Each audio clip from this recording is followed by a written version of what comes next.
அன்பின் ஆண்டவரே, எங்களுக்கு அற்புதமான ஒரு திருத்தந்தையை நீர் கொடுத்தீர் சுவாமி. திருத்தந்தை பிரான்சிஸ் அவர்களின் மறைவு ஈஸ்டர் திங்கள் காலை 7:30 மணிக்கு தமது 88வது வயதில் வத்திக்கானில் உள்ள காசா சாந்தா மார்த்தா குடியிருப்பில் இறைவனடி சேர்ந்தார்.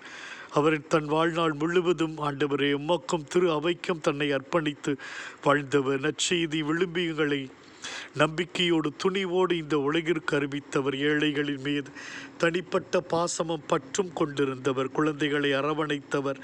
நோயாளிகளை தொட்டு முத்தம் கொடுத்தவர். கடவுளை கீழே இறங்கி வந்து முத்தமிடுவதைப் போல இறைந்தது. சிறைப்பட்டோர், சமூகத்தால் புறக்கணிக்கப்பட்டோர், அகதிகள், போரினால் பரிதவிக்கும் மக்கள் என்று அவருடைய நேசம் விரிந்து கொண்டே இருந்தது. ஆண்டவரே, உம்முடைய உண்மையை உறக்கச் சொல்லக்கூடியவராக இருந்தார். எளிமையாக வாழக்கூடியவராக இருந்தார். நித்திய இளைப்பாற்றியை அவருக்கு அளித்தருளும்.